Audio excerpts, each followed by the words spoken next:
Hey there, night owls.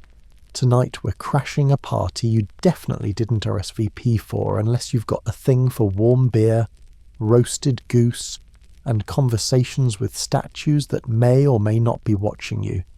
Yes, we're off to an ancient Egyptian funerary feast where the guests are lively. The hosts are less so, and the entertainment is both divine and slightly unhinged.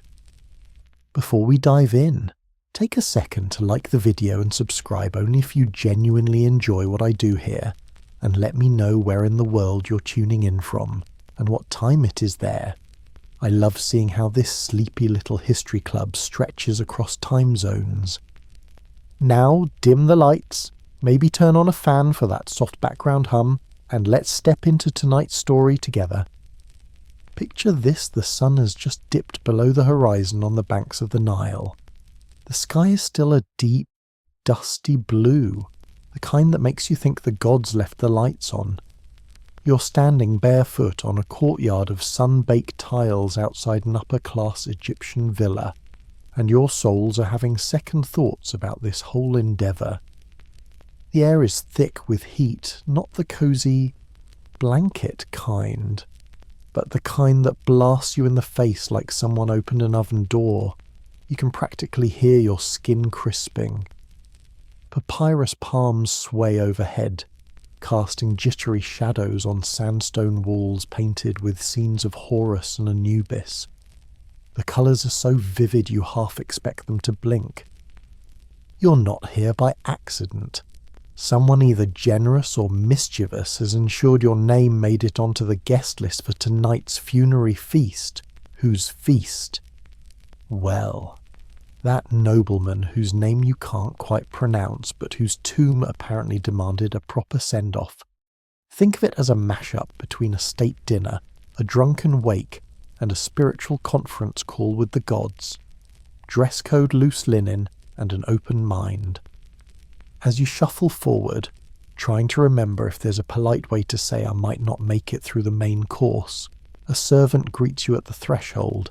He's got shaved eyebrows, golden earrings, and the kind of blank expression that suggests he's seen this party get weird before. With a shallow bow, he hands you an equally shallow bowl of beer. You drink. It's warm. It's chunky. It's not your finest moment. Don't worry, we'll come back to that beer. The courtyard opens up into a pillared hall, where cool shadows offer some relief from the infernal heat outside. The air inside is no less intense, though a swirling stew of roasted meats, dried lotus petals, frankincense, goat sweat, and whatever that perfumed oil is dripping down your neck. The overall effect is unforgettable. Rows of low tables stretch across the room, already packed with guests, priests in leopard skins, bureaucrats in bleached linen, dancers with gold discs balanced on their heads, with the kind of concentration that says, "Don't ask how many times I practiced this." You find a cushion, the kind that's both too firm and too flat, and plop down, hoping no one notices the distinct imprint your sweat is leaving behind. Another servant appears, almost on cue, refilling your cup with more of that delightful beer. It's unfiltered, fermented in open crocks with date paste and wild yeast.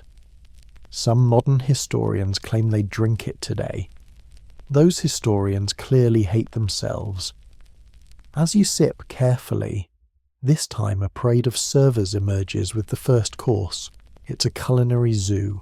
Roasted ibex, honey-glazed goose, skewered catfish, something that looks suspiciously like mystery sausage. A fanboy across the table, smelling strongly of garlic and academic ambition, leans over and whispers that these dishes mirror offerings made to Osiris himself. You nod as if you knew that all along, while quietly trying to avoid the sausage. Then the music starts. A trio of female musicians pluck harps with fingers so fast they're a blur. while a young boy thumps a hand drum larger than his torso. The melody is hypnotic, sharp minor intervals, and a rhythm that stumbles and recovers like someone who's had one too many temple offerings. You find your foot tapping, or maybe that's just a fly landing. As the room hums with energy, you begin to realize this isn't just a dinner. It's performance, it's politics, it's spiritual insurance. Every guest is watching every other guest. Who gets the best slice of goose? Who's ignoring the high priest toast? Who accidentally sat in the spot reserved for the embalmer's mistress? Ancient social climbing on sandals slick with honey glaze. Suddenly, a man bursts in, wearing more eyeliner than a touring rock band. He's draped in faint blue linen, a luxury colour reserved for high-ranking temple officials, and raises his arms to begin a chant so nasal it could pass for bagpipes.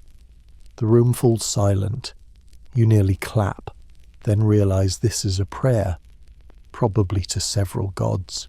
Egyptians like to cover their bases. The chant ends, and the feast resumes its chaotic rhythm. You glance at your cup, yes.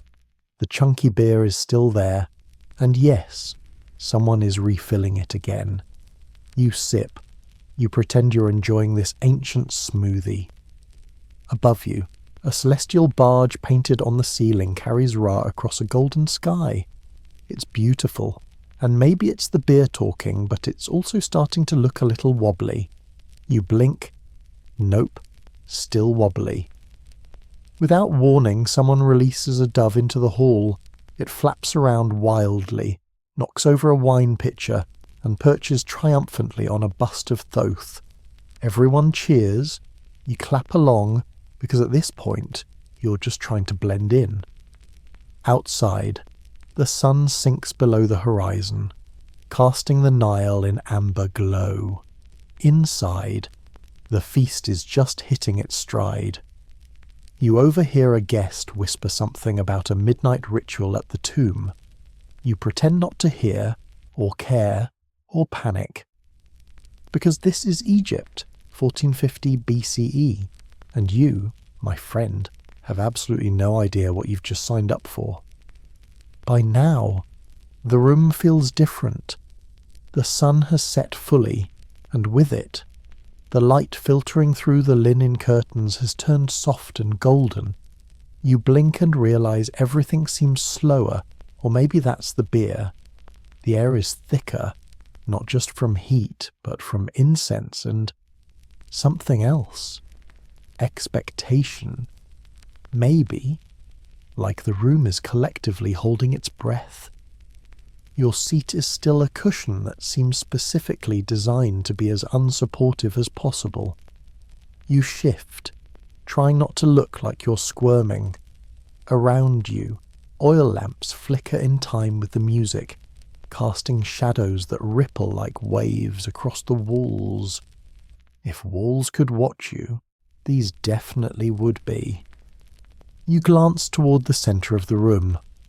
The servers have just brought out another round of roasted meats and mystery breads. One of them catches your eye and offers you a folded leaf smeared with a dark paste. You hesitate. It's masticated lotus, they explain. Chewed by servants. Calming. You pop it into your mouth before you can think too hard about the phrase chewed by servants. It tastes earthy, bitter, like the kind of thing you tell yourself is medicinal while questioning your life choices. Nearby, a small cluster of women in semi-sheer dresses is laughing around a bronze mirror. One of them waves you over and, before you can politely refuse, smudges your eyes with powdered malachite. Congratulations, you're now both fashionable and possibly slightly toxic. Ancient beauty was nothing if not committed. The music softens, the tempo slows, conversations lower to a hum. You glance around and notice guests lifting their cups in quiet tribute. This isn't just a meal anymore, it's becoming something else, a ritual, a celebration for the dead, with the living playing supporting roles. Tonight's feast, as you're reminded by a particularly enthusiastic bureaucrat seated nearby, is a Perion Heru, a coming forth by day banquet. In theory, the deceased is here in spirit, hovering just beyond the incense smoke, observing every move, every toast, every awkward attempt at eating locust without gagging. You sip your beer, trying to appear respectful. No pressure, right? Ancient Egyptian society was obsessed with the afterlife. Death wasn't an ending, it was a transition, a grand journey requiring food, drink, prayers, and a level of ceremony that modern event planners would weep over. Tonight's feast isn't just about remembering the nobleman, it's about giving his car, his life force, enough good memories and good vibes to carry him safely into eternity. You overhear snippets of conversation. One guest brags about the quality of the nobleman's tomb inscriptions. Gold leaf, they exclaim. Another discusses which temple priest conducted the opening of the mouth ceremony. You nod along to no one in particular, feeling like a time tourist who got very lost. Suddenly, a line of priests enters, each carrying small bundles of papyrus scrolls and sacred objects. They move with a kind of slow, deliberate grace that suggests both reverence and a deep understanding of dramatic timing. The crowd shifts subtly, making space. The high priest, a man older than the concept of bread, by the looks of him raises his arms and begins to chant. The words are unfamiliar, the cadence hypnotic. Each phrase stretches long, then is repeated by the other priests in softer tones. You sit very still, mostly because you're afraid moving might be seen as disrespectful. The air grows heavier, the oil lamps dim slightly, or maybe that's just your eyelids drooping. And then, as if on cue, the chanting stops. The priests step aside, the crowd exhales, someone refills your cup. Of course they do. You glance upward at the painted ceiling, where Ra's celestial barge continues its endless journey across a sky that now feels uncomfortably close. Maybe it's the beer, maybe it's the atmosphere, maybe you're starting to believe that the gods are indeed watching. A small commotion draws your attention. Two young attendants release a dove into the hall. It flaps wildly, knocking over a jug of wine before perching on a statue of Thoth. The crowd cheers. You clap along, because what else are you supposed to do when birds start stealing the show? The sun may have set outside, but inside, the feast is only just beginning. The music picks up again, slower now, with deep drum beats and low flute tones that seem to pulse through the floor. The guests lean in closer, voices dropping to conspiratorial murmurs. Your neighbour leans over and whispers, "There's a midnight ritual planned at the tomb." You smile politely and try very hard not to look like someone who has just remembered they left their dignity back in the courtyard. You sip your beer, still warm, still chunky, still the drink of champions, and glance at the statues lining the room. Bastet, serene and smiling. Thoth, inscrutable. Hathor, radiant and, you swear, slightly amused. The painted eyes on the walls seem brighter now, more present. Maybe it's the lighting. Maybe it's the 3 bowls of honey-glazed goose you've consumed. Or maybe the veil between worlds really is thinning, just as the priests promised. A voice cuts through the hum of the room. "Prepare for the offerings," it announces. Guests rise slowly, some more gracefully than others. You follow suit, hoping your legs remember how to function. A line forms, each guest carrying a small item, a fig, a loaf of bread, a lotus flower to place before the statues. When it's your turn, a priest hands you a wax figurine shaped like a tiny fish. For sustenance, he explains. You nod solemnly and place it at the foot of Bastet's statue, trying not to trip over your own feet in the process. Back at your seat, you find a fresh bowl of roasted nuts waiting. You munch absently, watching as the priests anoint the statues with oil and garland them with flowers. The music swells, voices rise, and for a moment, you forget that you're a stranger here, caught between the worlds of the living and the dead. The air hums with energy. You feel it in your bones, in the rhythm of the drums, in the flicker of torchlight against ancient stone. The nobleman's car is here watching, waiting, judging.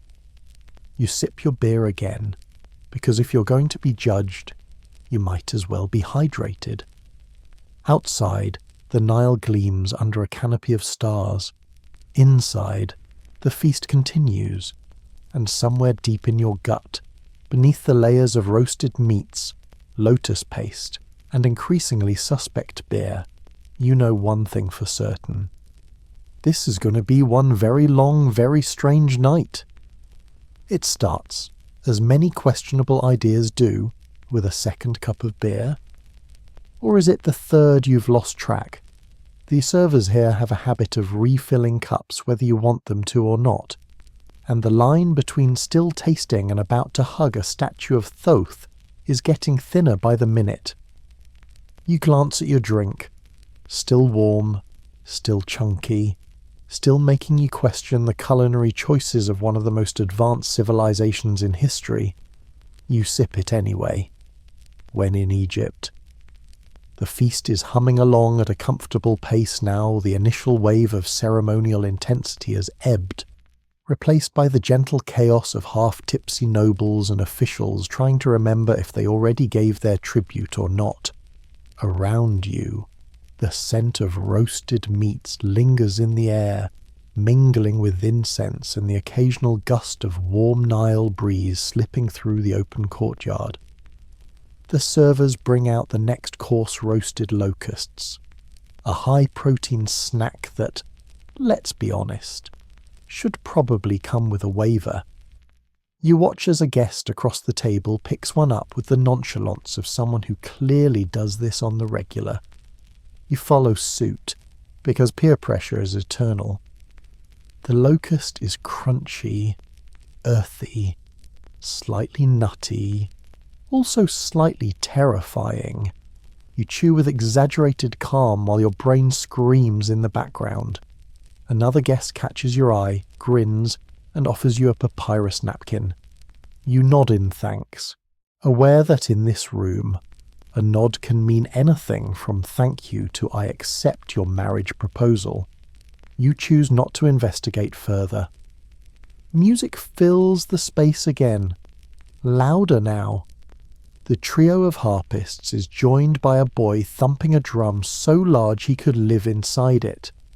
The rhythm stumbles, recovers, stumbles again, a sonic mirror of the room's collective buzz. You find your foot tapping in time, though it's debatable whether that's voluntary. You glance around and realize something important. This isn't just dinner, it's a stage. Every glance, every gesture, every bite is part performance. Guests size each other up with casual precision. Who gets the fattest slice of goose? Who dares to toast twice? Who is whispering a little too conspiratorially with the high priest's nephew? It's a masterclass in social climbing, ancient edition. Then, as if on cue, a man bursts into the hall wearing more eye makeup than an entire 80s rock band. His linen robes are dyed faint blue, a rare and expensive shade signalling his status as a high-ranking temple official. He raises his arms and launches into a chant so nasal you half expect someone to hand him a Kleenex. The room falls silent. You almost clap. Catch yourself. This is a prayer, not a performance, probably aimed at multiple gods at once. Egyptians loved a well-rounded divine insurance policy. the chant ends. Conversations resume, albeit a touch more reverently. You glance back at your beer. Someone's refilled it. Of course they have. You sip. It's starting to taste like home. You're not sure if that's comforting or alarming. Then comes the moment of levity. A dove-white, wide-eyed, and probably regretting life choices is released into the room. It flaps wildly, knocks over a wine jug, and lands triumphantly on a bust of Thoth. The crowd erupts in cheers. You clap along, because at this point, why not? You shift in your seat a cushion now more symbolic than functional, and try to find a more comfortable position. Impossible. The cushion fights back. You give up. A priest nearby is deep in conversation with a scribe, who's furiously etching notes onto a wax tablet. You catch snippets about the proper ratio of barley to date paste, and the recent scandal involving an improperly sealed tomb. You pretend not to eavesdrop while mentally filing this away for later gossip. The air grows thicker again, the scent of myrrh rising as servants move through the room with incense burners. The combination of heat, smoke, and beer creates a heady cocktail that blurs the edges of reality. The painted eyes on the walls seem to follow you a little more intently now. You smile politely at them, just in case. And then another twist. The musicians shift to a new rhythm, deeper and more resonant. The dancers return, balancing gold discs on their heads with unsettling grace. Their movements are slow, deliberate, hypnotic. You watch, entranced, as they weave through the tables, arms extended, hips swaying in time with the drum beats. One dancer pauses beside you, meets your gaze, and winks. You blink. She's already gone, moving on to the next guest. You remind yourself to keep breathing. The beer in your cup seems to have multiplied again. You sip. At this point, resistance feels futile. Your neighbour, the one with a fondness for garlic and unsolicited history lessons, leans in. "Did you know," he begins, "that funerary feasts like this are not just about honouring the dead, they're about feeding the car, the life force?" You nod sagely, hoping this is the correct response. He continues, "If the car is pleased, it brings blessings. If not," he trails off meaningfully. You glance upward. The painted eyes appear unamused. A sudden burst of laughter draws your attention back to the room. A guest, clearly several cups deep, has attempted to balance a fig on his nose. It falls. The room applauds anyway. You join in, partly out of politeness, partly because ancient Egyptian social norms are still a moving target. Outside, the stars begin to appear, scattered across a sky so clear it feels like a painted backdrop. Inside, the feast shows no signs of slowing. You overhear murmurs about a midnight ritual, whispered with equal parts excitement and trepidation. You sip your beer and wonder if you'll be conscious enough to witness it. The musicians pick up the tempo again. The dancers whirl faster, skirts flaring, gold discs spinning like miniature suns. The crowd cheers, the room pulses, and for a moment you forget where and when you are. You lean back, head spinning gently, and let the sounds wash over you. The hum of conversation, the rhythm of the drums, the occasional squawk of a particularly opinionated dove, it's all part of the tapestry of this strange, enchanting night. And beneath it all, a quiet certainty settles in your bones you're only just getting started. At some point you're not sure exactly when the feast begins to drift outward, like smoke through an open window. A servant tugs lightly at your sleeve and gestures toward the garden. You stand, legs protesting, and follow the trickle of guests moving through wide stone archways into the night air. This sudden coolness hits you like a blessing, or possibly like a second round of beer fatigue. Hard to say. The villa's garden is a different world.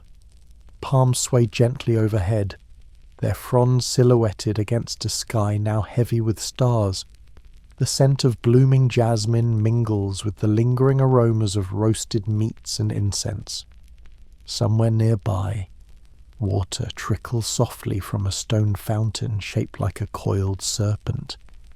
You take a deep breath. It smells like everything and nothing all at once.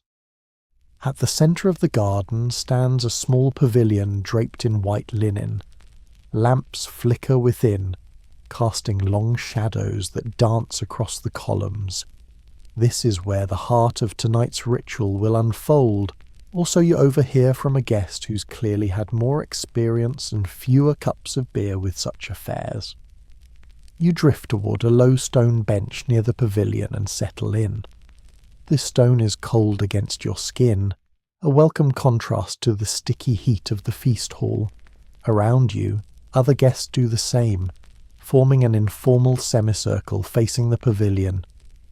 A priest steps forward, his linen robes now gleaming silver under the starlight. With a voice like distant thunder, deep, steady, unhurried, he explains the purpose of tonight's ceremony.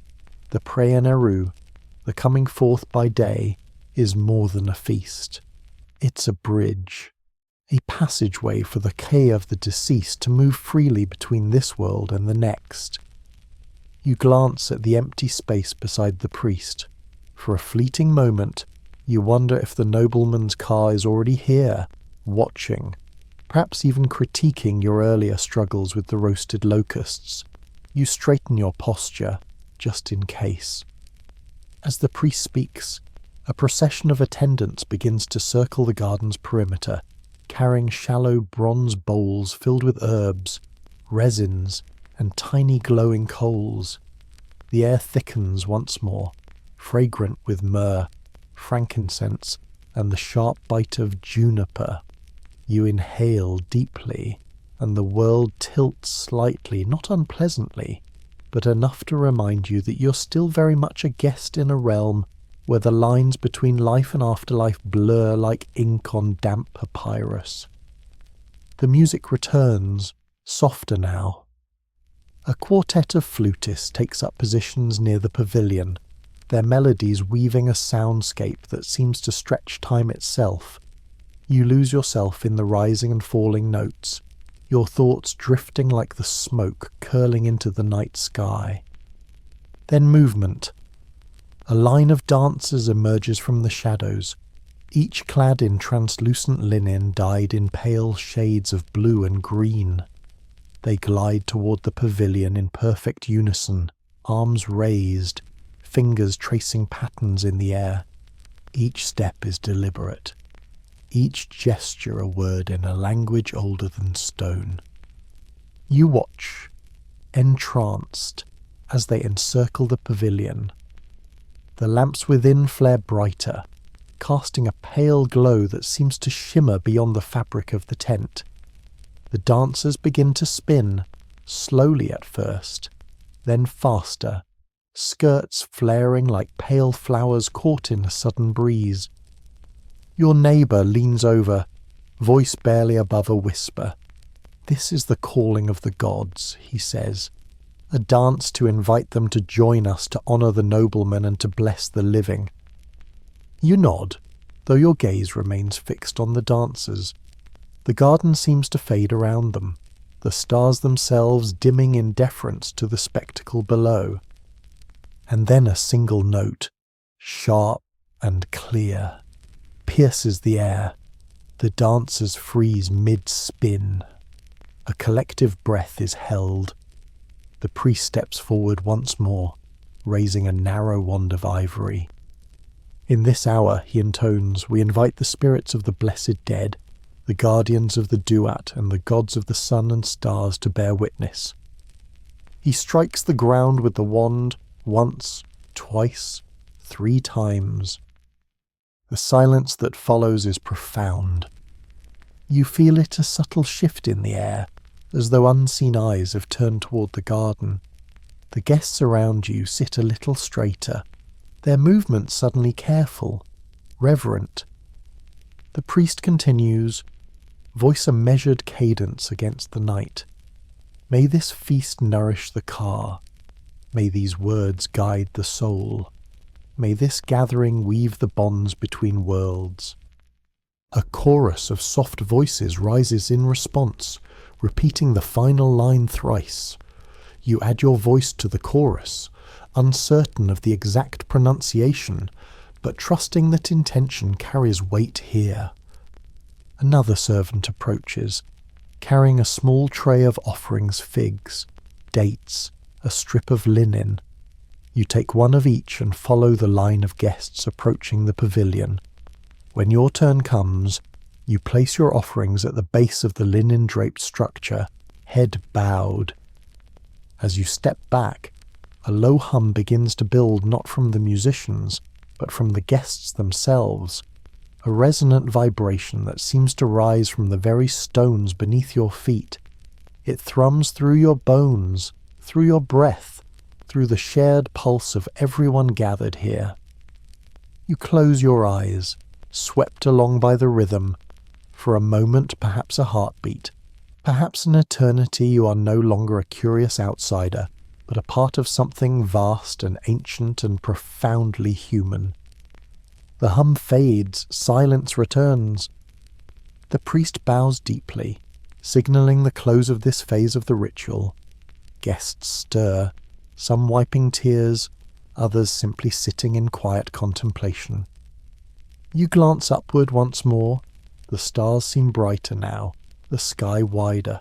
Somewhere beyond, you imagine the nobleman's car, watching with a smile or perhaps a bemused shake of the head as the living strive to honour the journey yet to come. A soft bell chimes, drawing your attention back to the present. The priest speaks again. Let us return to the feast. The night is young, and the bonds of memory are not yet complete. Guests rise, moving slowly, reverently back toward the hall. You follow, feet light, heart fuller than when you arrived. And as you cross the threshold once more, the flicker of oil lamps and the familiar scent of roasted goose welcome you back to the realm of the living for now. Back in the hall, things feel different. Not just because your legs are a little unsteady from sitting cross-legged on stone during a spiritual ceremony, or because the beer has now progressed from oddly refreshing to mildly life-altering. No, the air itself seems thicker, the light more muted. Even the chatter among the guests has softened to a low murmur, as if everyone knows the evening is shifting into a new, quieter rhythm. You find your seat again, or rather, your semi-familiar cushion that has definitely not improved with age. Someone has thoughtfully placed a small bowl of honeyed dates and nuts at your place. You pop one in your mouth and instantly regret not grabbing a second handful. Around you, servers move with a new grace, their earlier haste replaced by something more deliberate. They carry slender bronze censers, wafting tendrils of incense that coil around the room like smoke snakes. The scent of myrrh is strongest now, warm, resinous, slightly metallic. You breathe it in, and for a fleeting moment it feels like your limbs are made of silk. The music returns, softer than before. Flutes whisper ancient melodies beneath a faint, steady drum beat. It's less a song and more a heartbeat, slow, insistent, almost hypnotic. You glance up and notice the painted eyes on the walls again. They seem brighter, or maybe that's the beer talking. Regardless, you nod politely at them. When in doubt, be courteous to omnipresent wall eyes. At the centre of the room, the high priest stands once more, hands raised. His voice is lower now, meant for the room, not the heavens. He speaks of balance of Ma'at, the cosmic order, the harmony that holds the universe together. Tonight's feast isn't merely a tribute to one nobleman's passing, it's a reaffirmation of balance itself, life and death, feast and ritual, memory and forgetting. Your neighbour, now somewhere between tipsy and philosophical, leans over. "You see," he says, "breath scented with beer and dates, without balance. There is chaos, and chaos is unpleasant." He gestures vaguely, knocking over a small clay cup. You write it for him with a knowing smile. Ancient friendship, formed over shared roasted locust trauma. The servers return with fresh offerings, small dishes of lentils, pickled radish, grilled fish wrapped in leaves. You eat slowly, more from ritual than hunger. The flavours are earthy, grounding a deliberate choice, perhaps, after the otherworldly ceremony in the garden. Then, movement near the central dais. A pair of acolytes approaches, each carrying a golden mirror. They stand at the edge of the gathering, angling the mirrors to catch and reflect the flickering lamplight. The beams glide across the room, dancing over faces, over statues, over the painted ceiling where Ra's bark sails eternally across a sky of lapis and gold. The priest speaks again, invoking Hathor, goddess of joy, of beauty, of love, the goddess whose gaze can bridge the worlds of the living and the dead. The mirrored light is her blessing tonight, shimmering across the assembled guests. As one of the light beams passes over you, you feel lighter, not in the sense of floating, but as if some unseen thread has been gently loosened. You're aware of your breath, your heartbeat, the space between moments. It's subtle, it's strange, and it's beautiful. The music shifts again deeper, slower. The heartbeat of the room grows stronger, felt more than heard. From the shadows, another line of dancers appears. These wear delicate garlands of lotus and papyrus, their movements fluid as water. They weave through the space, leaving trails of scent and shimmer in their wake. Your neighbour sighs, content. "Ah, the dance of the threshold," he murmurs, "where the worlds touch." You nod, though you're fairly certain no amount of beer is going to help you fully grasp that concept tonight. One of the dancers pauses near your table, places a single lotus petal beside your plate, and smiles before gliding away. You stare at the petal for a moment, oddly moved. In this vast, complex ritual, someone remembered to bring beauty to your table. Then comes a subtle but undeniable shift in the room. A hush. The dancers withdraw. The music fades. The priest steps forward once more, this time holding a slender reed scepter. "In this hour," he intones, "we welcome the unseen. May their presence guide us. May their wisdom steady us." He strikes the floor gently with the scepter once, twice, thrice. The guests echo the gesture with soft taps of their hands against the table. A chorus of subtle rhythms spreads through the room like the pulse of a single, vast organism. You close your eyes briefly, carried by the moment, the warmth of the room, the cadence of breath and beat, the scent of myrrh. It's all a tapestry, woven from threads older than language. When you open your eyes, a servant is standing beside you, holding a small slip of papyrus. He bows slightly and hands it to you. The text is simple: "Speak a truth." You blink. A truth. At this hour? In this state you consider your options, then scribble, "I really miss water right now." The servant takes the note with a neutral expression and glides away.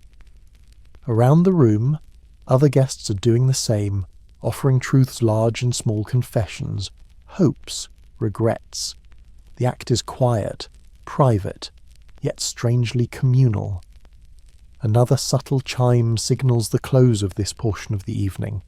The priest offers a final blessing in measured tones, thanking the gods, the car of the nobleman, and the assembled guests for their presence. The music returns soft, lilting, like the fading echo of a distant dream. You exhale, tension you didn't know you were holding slipping away. The room feels lighter now, the air easier to breathe. A servant passes with a tray of cool, scented cloths. You accept one gratefully, pressing it to your face. The chill shocks your senses awake, a gentle reminder that you're still here, still among the living. Around you, guests murmur softly, some exchanging knowing looks, others lost in quiet reflection. The night stretches ahead, full of unknown rituals and unexpected moments. And yet, for now, in this suspended space between worlds, you find a rare stillness, a balance, a fleeting harmony in the heart of an ancient night. You sip your beer cooler now, mercifully, and settle deeper into your cushion, ready for whatever comes next. Time is getting slippery. You've lost track of how long you've been at this feast. Hours, days, possibly lifetimes. The beer certainly isn't helping. Or maybe it is by now. It feels less like a beverage and more like a trusted companion guiding you through the surreal choreography of the night. Around you, the hall hums with a different energy now. It's not quite solemn anymore, nor fully celebratory. It exists in that curious twilight space where ritual and revelry overlap a liminal zone, where the boundaries between the worlds of the living and the dead blur just enough to make you wonder whether you should really be eyeing that next bowl of lentils. The music has changed again. The flutes are lower, breathier, the drums more insistent. Not fast, not yet, but pulsing with a subtle urgency. You can feel it in your chest, in the floor beneath your feet, in the faint tremor of the oil lamps lining the walls. And then the dancers return. This time they move differently, no longer weaving gentle spirals but sharp, angular gestures that slice through the thick incense-laden air. They glide between the tables, trailing scarves dyed in ochre and deep indigo. Their faces are painted, their eyes lined in exaggerated strokes that make them seem both more human and less so. Your neighbour, ever the helpful commentator, leans in again.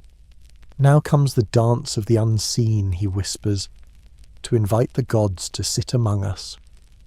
You nod sagely, though you privately suspect the gods have been here for hours and are already judging everyone's choice of footwear.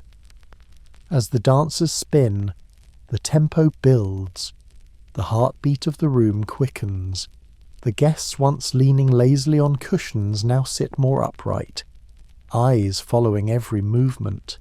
Conversation hushes, replaced by a collective anticipation you can almost taste.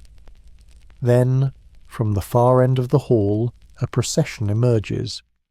4 attendants carry small statues of the gods, Bastet, Hathor, Thoth, Anubis, each adorned with garlands of fresh flowers and trailing ribbons. The scent of lotus and myrrh deepens. The statues are placed on raised platforms draped in embroidered cloth. The musicians shift again, playing a melody that seems to shimmer in the air, equal parts solemn and seductive.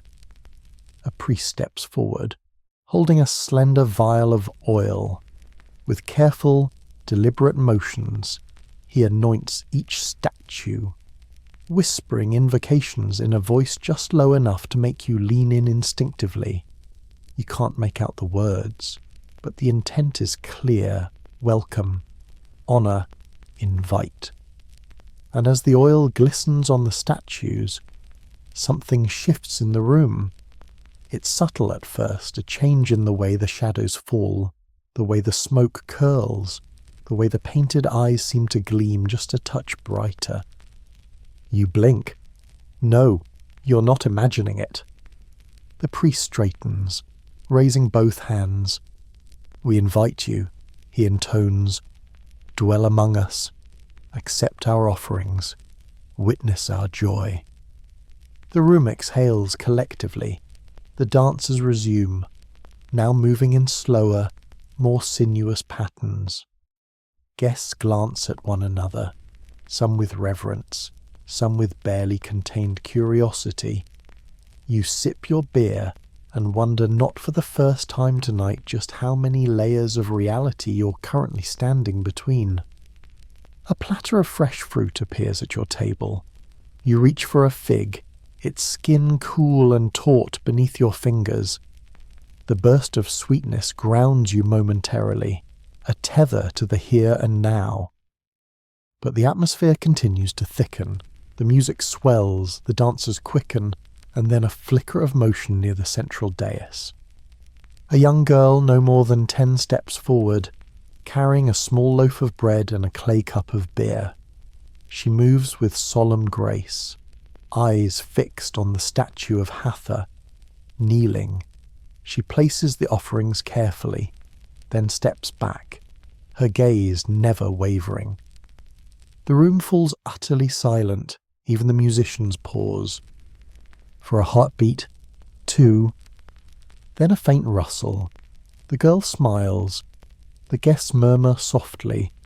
The priest nods, satisfied. You're not entirely sure what just happened, but judging by the subtle nods and exchanged glances, this was a good thing. You sip your beer again, partly in celebration, partly because your cup seems to possess regenerative properties. And then, without warning, the tempo shifts once more.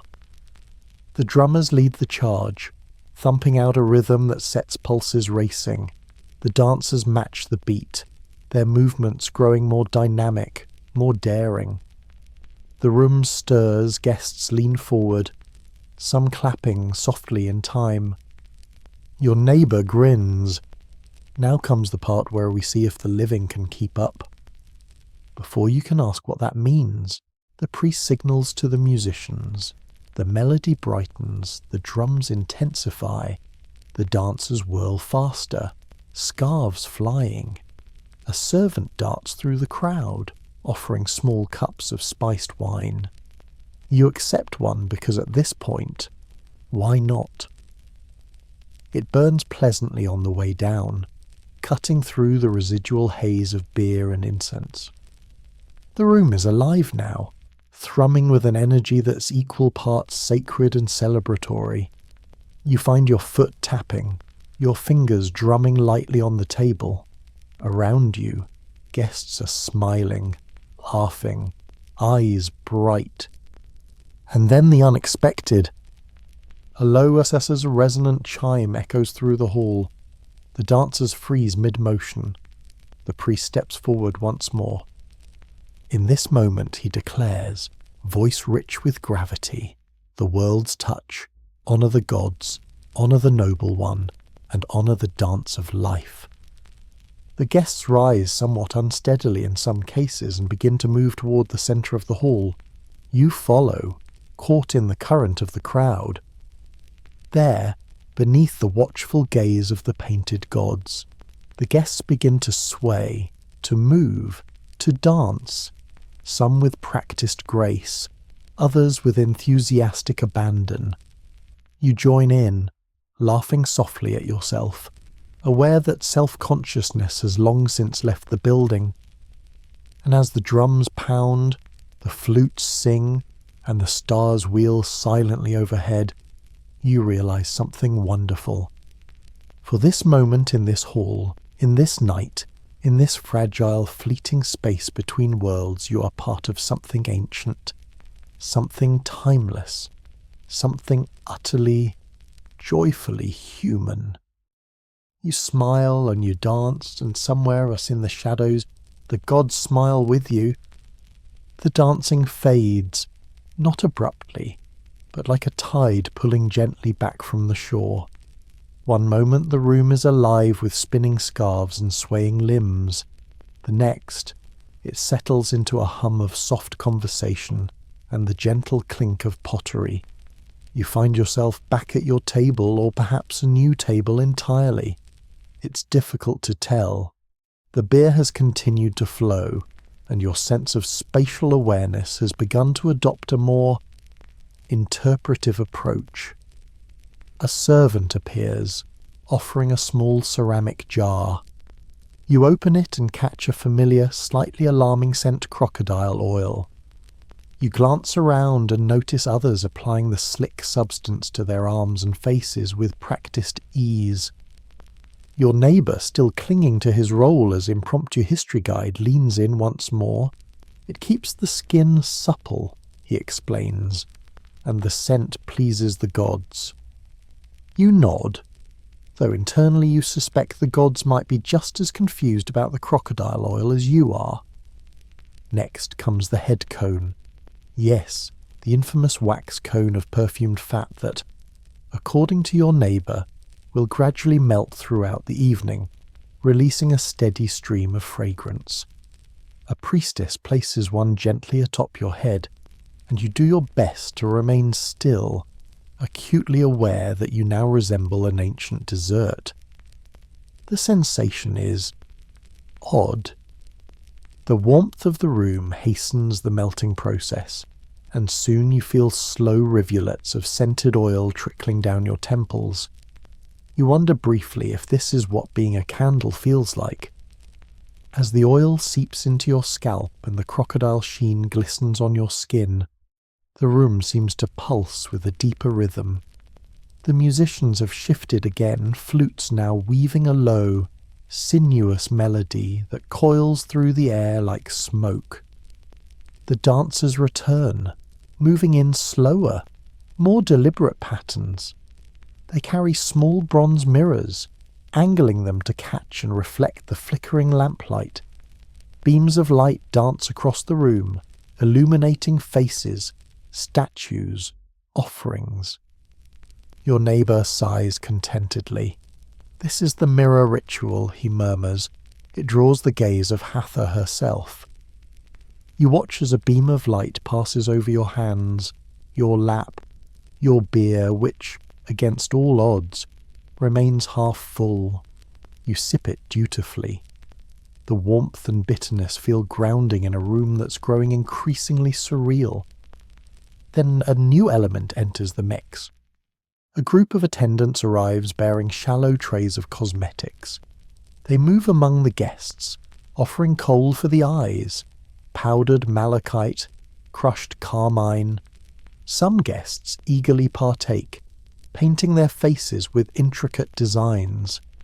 Others decline politely, content to observe.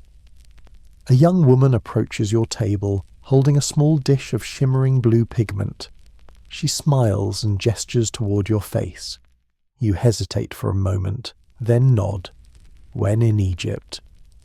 With practiced fingers, she traces delicate lines beneath your eyes, across your brow. The pigment is cool against your skin, a startling contrast to the warmth of the room. She finishes with a soft smile and a nod before moving on. You catch your reflection in a polished bronze plate. The effect is striking, not entirely flattering, but undeniably festive. You raise your cup in a silent toast to your own transformation. The music shifts again, growing more insistent. The dancers spin faster now, their mirrored beams creating a kaleidoscope of light that dances across the walls and ceiling. And then the perfume relay begins.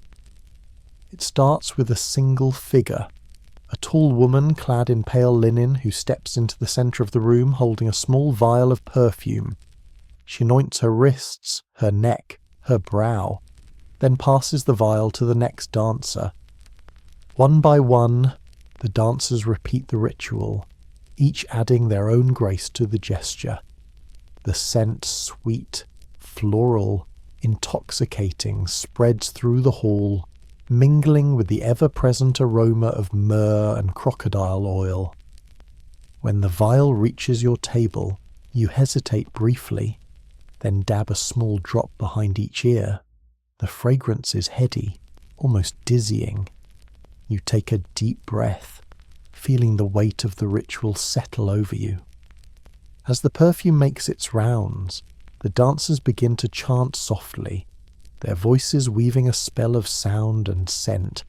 The words are unfamiliar, but the tone is unmistakable, a call, an invocation, a bridge between the earthly and the divine. Your neighbour whispers, voice reverent now. They are inviting Hathor fully into the space, the goddess of joy, beauty, love. If she answers, we will know. You sip your beer, eyes half closed, letting the music and scent wash over you. The room seems to shimmer at the edges, as if the veil between worlds has grown paper thin. And then a shift. It's subtle, but undeniable. The air grows warmer, the light softer. The painted eyes on the walls seem to gleam with new life. You glance at the statues, they too seem somehow more present, more aware. A collective breath is held. The music pauses. The dancers freeze mid-motion. Then, from somewhere unseen, a single bell chimes high, clear, pure. The spell breaks gently, the room exhaling as one.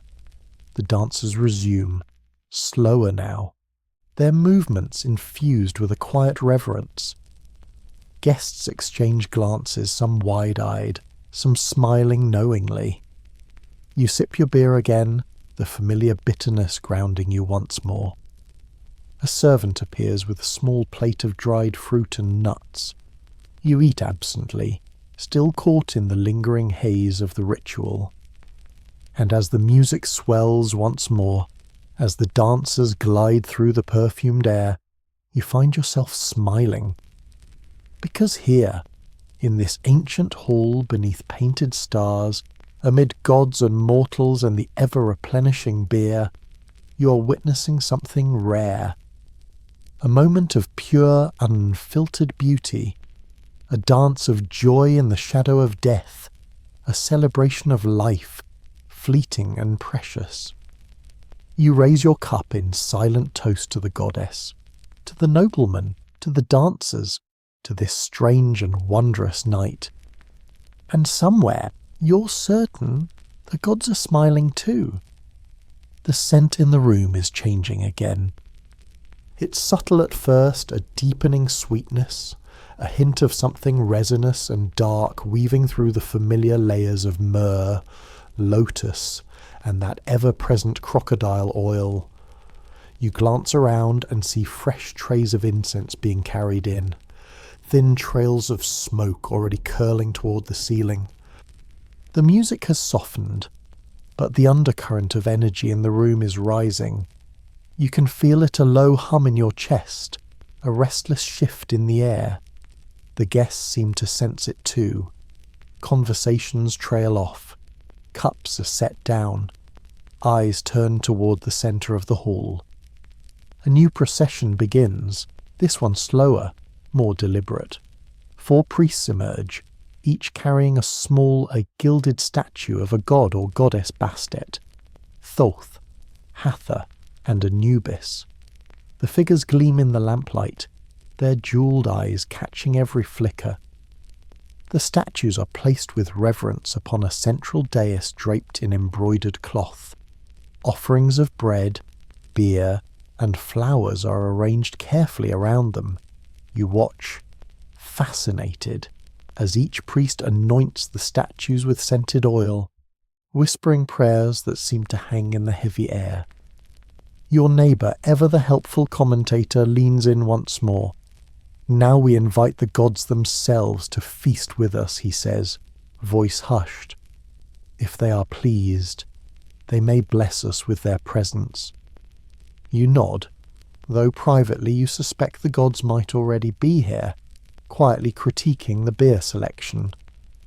The musicians shift their tune, plucking out a slow, resonant melody that seems to vibrate in your bones.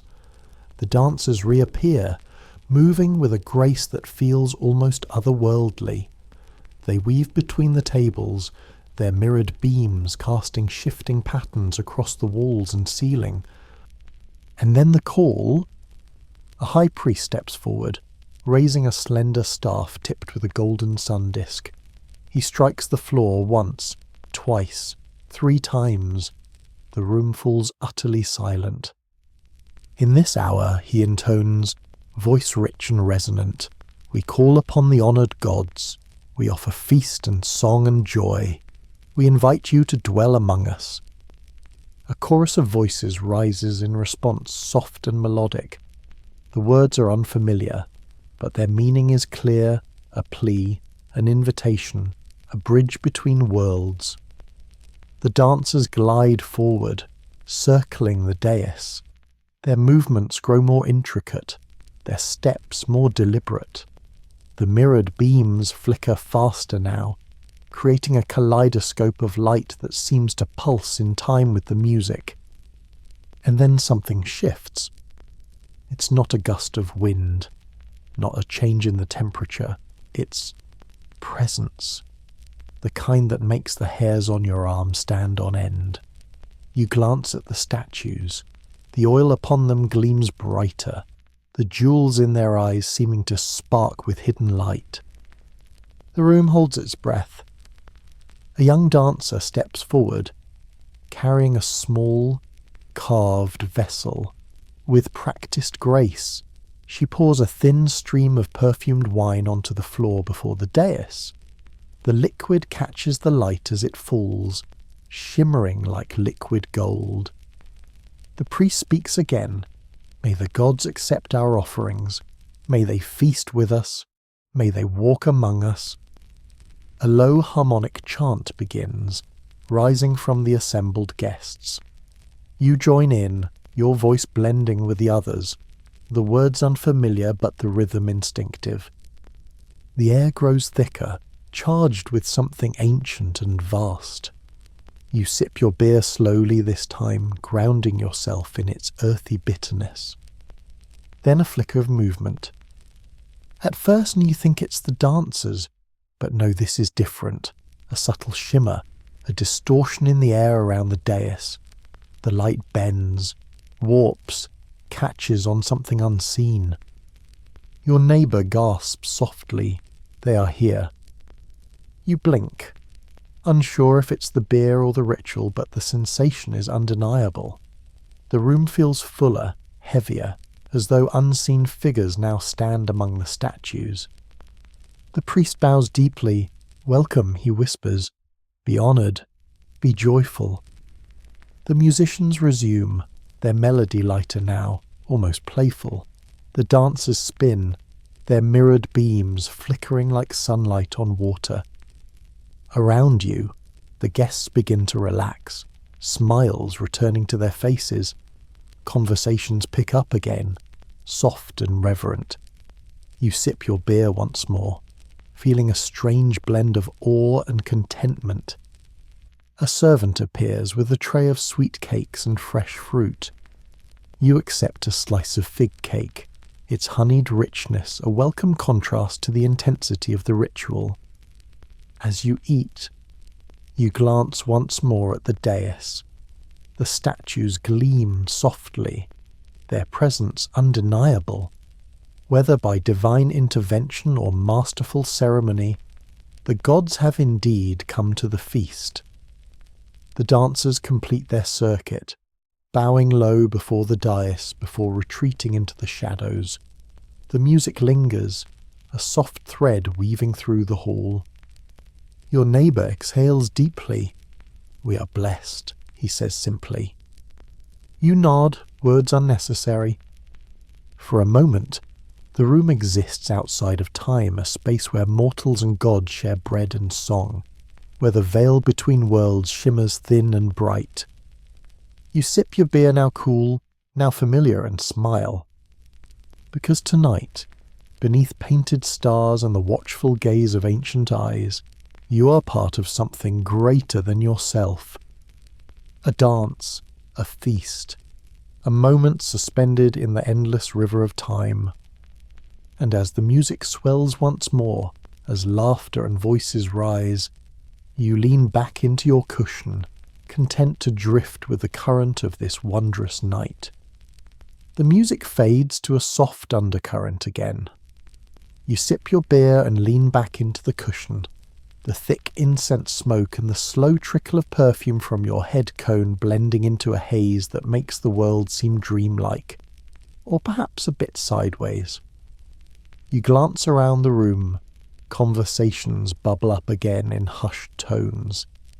A scribe nearby is furiously scratching something onto a wax tablet notes, perhaps, or the ancient Egyptian equivalent of live tweeting the event. The priest steps forward once more, lifting a hand for silence. Now, he says, his voice smooth as polished obsidian, we turn to the play of the unseen. You blink, unsure what that means exactly, but the room seems to know there's a subtle shift in posture, a leaning forward of bodies, an almost gleeful anticipation that crackles through the air. From the far side of the hall, the dancers return not empty-handed this time, but each carrying small bowls filled with bread and fruit. They weave through the crowd in hypnotic patterns, leaving offerings at the feet of the statues and the dais. Your neighbour whispers, the gods have joined us and now we honour them by sharing what is given. You nod solemnly, though internally you're wondering if the gods would mind if you quietly claimed one of those honeyed figs for yourself. The dancers retreat, and then the room stills. The priest raises both hands. A new figure enters the space, a woman, her eyes lined thick with kohl, her movements fluid and strange. She carries a simple loaf of bread and a small clay jug. She approaches the dais slowly, deliberately, and kneels. With great care, she places the bread before Hathor's statue, then pours a stream of beer in a wide arc upon the floor. As she completes the offering, she tilts her head as if listening. The room holds its breath. Then a shudder, a flicker. The loaf trembles as if caught by an unseen breeze.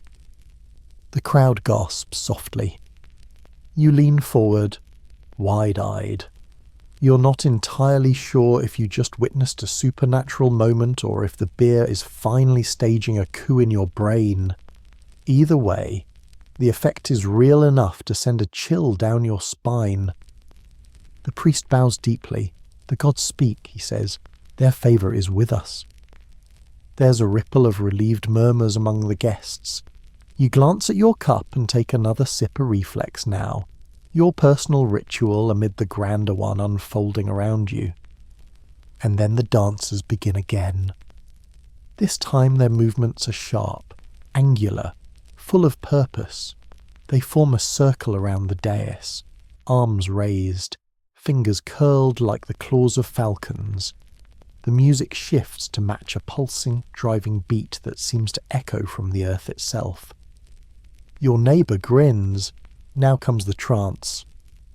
You nod as though this is something you expected, though your internal voice is frantically flipping through its non-existent guidebook for ancient Egyptian feasts for beginners.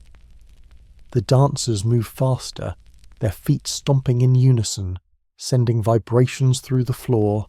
The beat intensifies. A chant begins low at first, then rising, gaining momentum.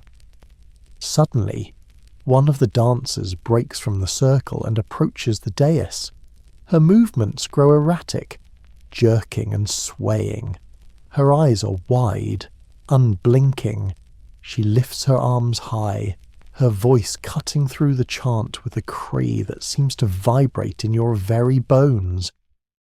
The priest watches her closely, nods, and steps forward. The goddess speaks through her, he declares. You're now fully, helplessly transfixed. The dancer's voice shifts now melodic, now sharp, now tumbling out in a language older than the walls around you.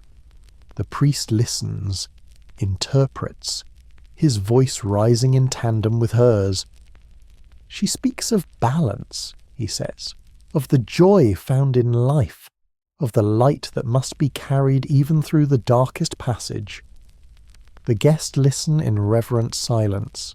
You grip your cup tightly, your heartbeat keeping time with the relentless drumbeat. The dancer shudders, then sinks to her knees. The room is silent once more. The priest bows. The message has been received. A collective exhale passes through the hall. You take a long sip of beer, the familiar warmth grounding you in your body again. Then, from across the room, a familiar figure emerges, the young girl who earlier brought offerings. She carries a small wooden game board now, its surface marked with intricate squares and tiny carved figures. Your neighbour beams. "Ah, the game of Senate." You glance at him, eyebrows raised. He leans in conspiratorially. "A game of passage between life and death, between chaos and order. It is said that the outcome can reveal much about the player's path." You watch as the girl places the board upon a low table, setting the pieces carefully. A nobleman steps forward, smiling, and kneels opposite her. The room gathers close, forming a loose ring around the players. The musicians fall silent, all attention now upon the board. The nobleman casts the sticks used to determine movement. The game begins. Each move is met with the murmurs, soft laughter, knowing glances.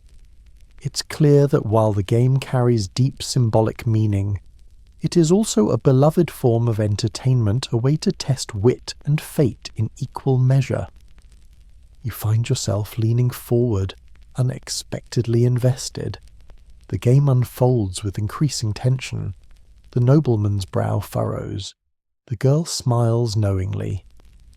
At last, with a clever final move, the girl claims victory. The crowd applauds gently, a few guests laughing and clapping the nobleman on the back. Your neighbour chuckles. The gods favour the young tonight. You grin, your own heart lighter now. The musicians pick up their instruments again, the music bright and lively. Servants begin circulating with fresh trays of fruit and bread. You settle back into your cushion, the warmth of the room and the steady rhythm of the drums wrapping around you like a soft blanket. And as the hall hums with life, once more laughter, music, the clink of pottery, you sip your beer and smile. Because tonight, here in this timeless place between worlds, you've been witness to something extraordinary. And the night is far from over.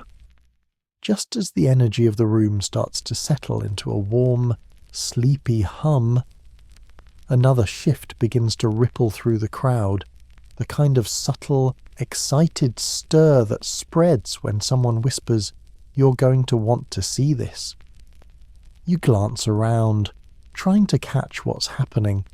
Your beer, now somewhere between a comforting ritual and a mild sedative, is halfway to your lips when a servant taps your shoulder gently.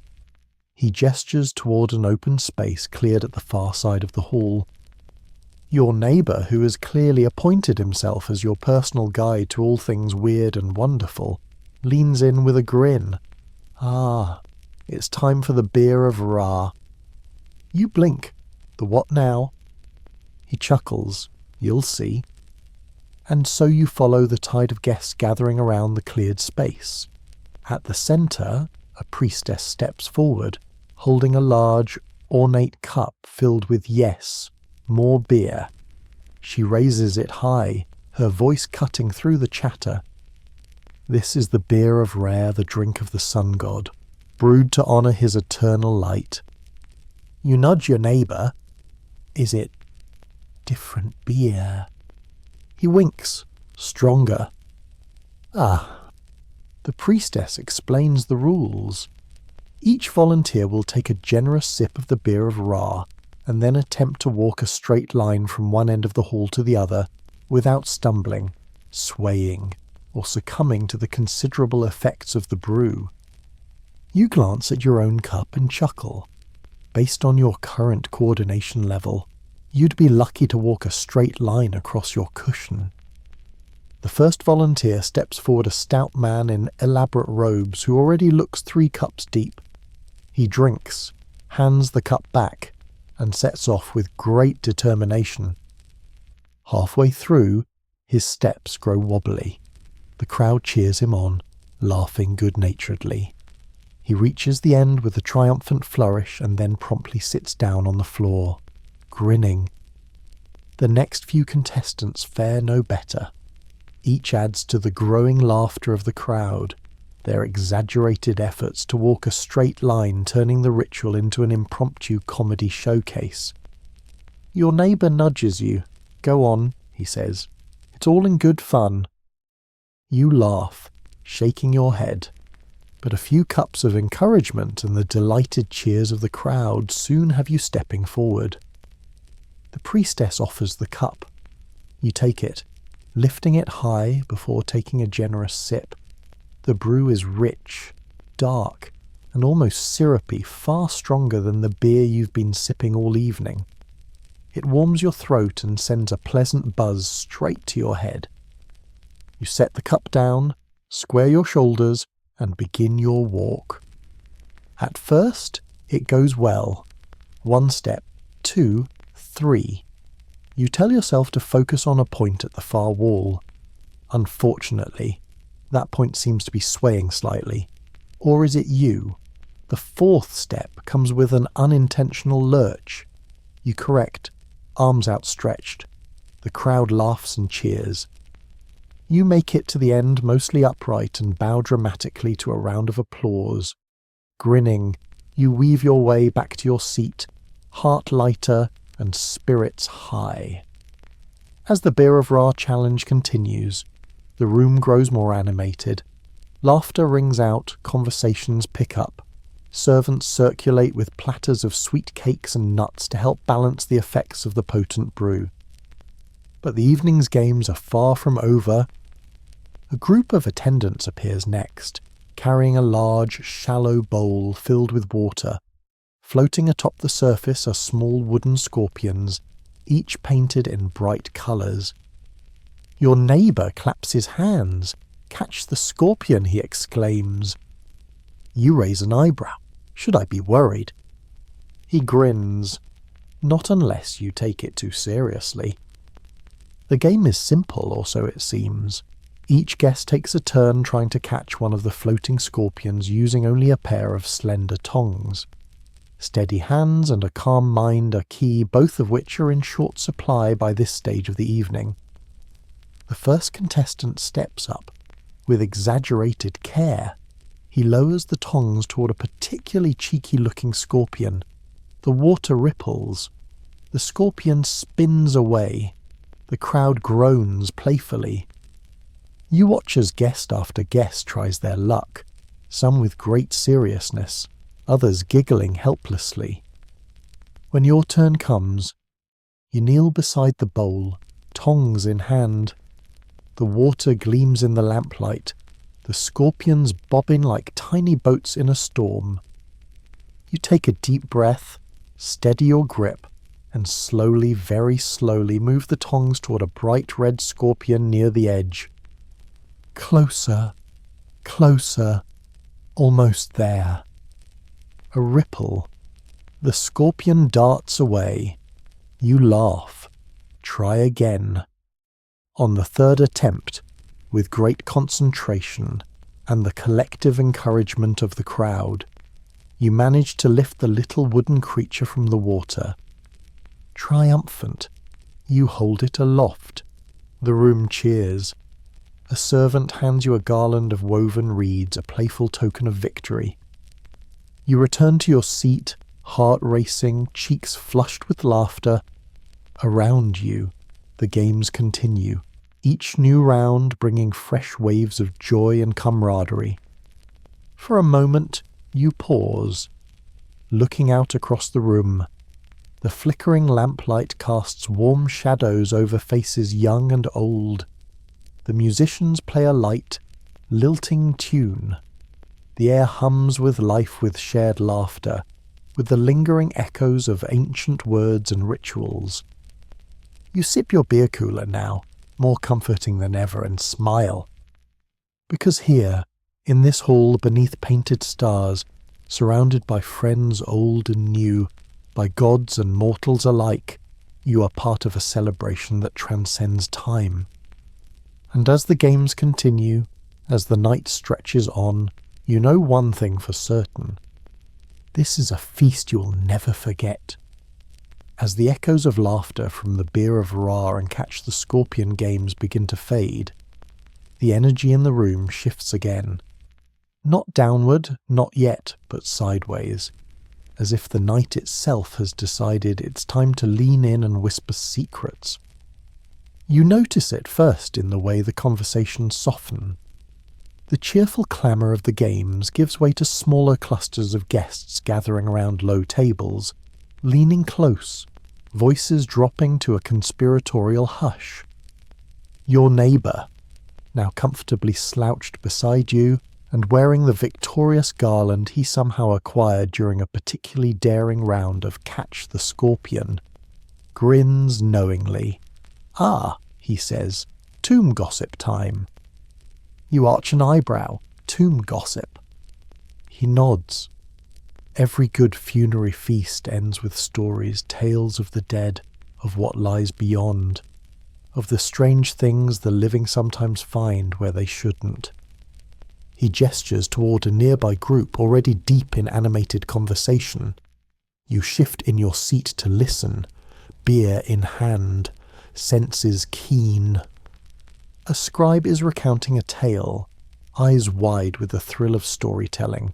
"I swear to you," he says, "my cousin's brother-in-law was there. They opened a tomb, perfectly sealed, or so they thought. Inside, not a body, not treasure, just sand, and written upon the walls a single phrase, repeated over and over. He leans in, voice dropping, 'Do not seek what is not yours.'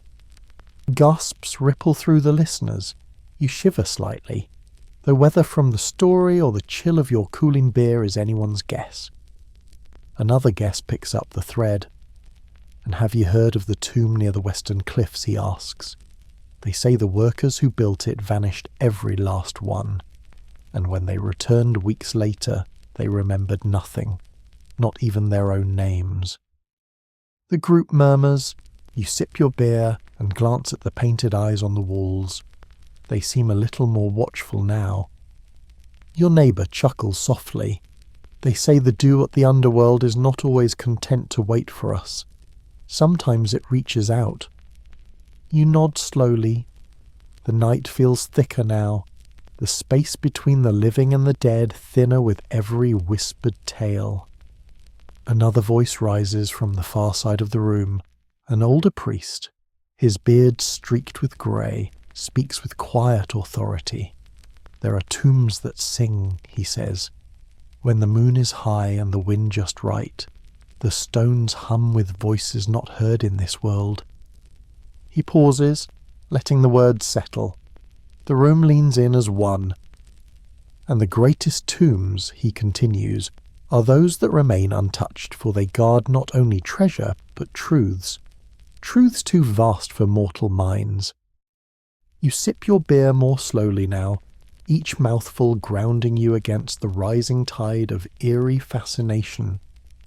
Then a shift. A younger guest, cheeks flushed with wine, leans forward eagerly. "I dreamed of a tomb once," she says, "a place of gold and light, where the dead walked in gardens beneath a sun that never set." The room listens, rapt. "In the dream, I wandered among them unseen. They whispered to one another, speaking of lives they barely remembered. And one turned to me and said—" She pauses, eyes shining. "Do not fear the darkness. It is but the shadow of the light you carry within." A soft hush follows her words. Even the musicians, sensing the moment, let their notes fade into silence. You sit back, heart thrumming softly, the stories swirling around you like the fragrant smoke of the incense still curling through the air. Your neighbour exhales slowly. There is wisdom in dreams, he murmurs, and in the tales we tell of the dead. Another sip of beer, another glance at the stars painted on the ceiling stars that seem somehow closer now. The storytelling continues. One guest recounts the tale of a scribe who copied forbidden texts and was cursed to wander the necropolis at night. Another speaks of a tomb discovered beneath a collapsed shrine, its guardian a serpent of stone that moved when unobserved. You listen, caught in the spell of words, each tale weaving a thread into the rich tapestry of the night. And then a quieter voice from your own table. An elderly woman, her eyes sharp beneath her painted lids, speaks softly. The greatest danger, she says, is not what we find in the tombs. It is what we bring with us. Fear, greed, desire. She looks round the table, meeting each gaze in turn. If your heart is not balanced, she continues, no tomb, no treasure, no spell will protect you. Silence follows her words, the kind of silence that hums with unspoken agreement. You set your cup down, fingers resting lightly on its rim, and breathe deep. In this moment, amid stories of shadows and light, of the living and the dead, you feel the weight of ancient wisdom pressing gently upon you. Not as a burden, but as a reminder we're all travellers in the great journey, our paths lit by the tales we tell and the truths we carry. The music resumes, soft and lilting, easing the room back into a gentler rhythm. The servants bring more fruit, more bread. You accept a fig, savouring its sweetness against the lingering taste of beer. Around you, the whispers continue, not all dark now, but bright with wonder, curiosity, and the timeless hunger for stories that connect us to those who came before. You lean back, eyes half closed, letting the voices wash over you like waves upon an ancient shore. And somewhere beneath the painted stars you smile. Because tonight, in this hall where the veil between worlds shimmers thin, you're not merely a guest at a feast. You are a witness to the endless dance of life and death, and the stories that bridge the two. The stories wind down, their final notes lingering in the air like incense smoke. For a while, the room breathes quietly, as if savouring the collective journey just taken. You lean back against your cushion, warm with beer, contentment, and the faint weight of ancient truths. And then movement. A servant weaves through the crowd, speaking softly to certain guests, pausing by your table. Your neighbour straightens with a grin. "Ah," he says, "now comes the contest." You blink, already sensing that contest in this context rarely means anything ordinary. Moments later, the space at the centre of the hall is cleared. The musicians begin a slow, pulsing rhythm, deep drums, punctuated by the soft chime of finger cymbals. Into this space steps the high priest, flanked by 2 attendants. He carries a staff tipped with a carved feather, the feather of Margat, goddess of truth, balance, and cosmic order. The priest lifts his voice. Tonight, as in all things, we honour balance. We honour the struggle between Mayat and Isfet, between order and chaos. A murmur ripples through the guests. You glance at your neighbour, who leans in, eyes twinkling. "It's a wrestling match," he whispers. "Symbolic, of course." "Of course," you echo, though part of you wonders just how symbolic this match will remain once the beer fully kicks in. The priest continues. "Who among us will defend Ma'at, who will embody the forces of order?" There's a brief pause, and then your neighbour's hand shoots into the air. "My friend will," he announces gleefully, clapping you on the back. You choke on your beer before you can protest. A pair of attendants is helping you to your feet and guiding you toward the centre of the hall. The crowd cheers. Somewhere in the distance you hear your neighbour shout, "Balance as well." You stand blinking beneath the painted stars, the drums vibrating through your ribs. Opposite you, another figure steps forward, lean, wiry, eyes sparkling with mischief. "This," the priest announces, "is Isfet Chaos embodied." The crowd hums with anticipation. An attendant hands you a wreath of garlic to wear around your neck, the traditional symbol of Ma'at's champion. You're told. You resist the urge to ask if garlic really helps maintain cosmic balance. The priest raises his staff. When the drum calls, the contest begins. Strive not only with strength, but with wisdom, for the battle of balance is eternal. You take a deep breath, trying to appear both wise and balanced. The drums quicken. And you're off. At first, it's more dance than combat circling, feinting, testing. Your opponent grins, feinting left, darting right. You stagger slightly, correcting with what you hope looks like a deliberate move. The crowd claps and cheers, calling out encouragement and playful jeers in equal measure. Your opponent lunges. You sidestep, managing to hook an arm and spin them off balance. There's a collective gasp, followed by a burst of applause. You press the advantage, recalling fragments of every wrestling move you've ever seen or imagined. Somewhere in the scramble, your garlic wreath slips sideways over one ear, lending you a slightly rakish air.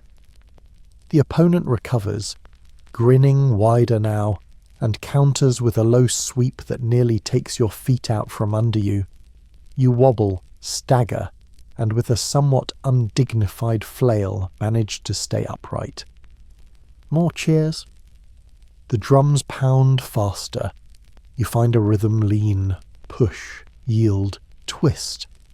The match becomes a flowing dance, equal parts strength and intuition.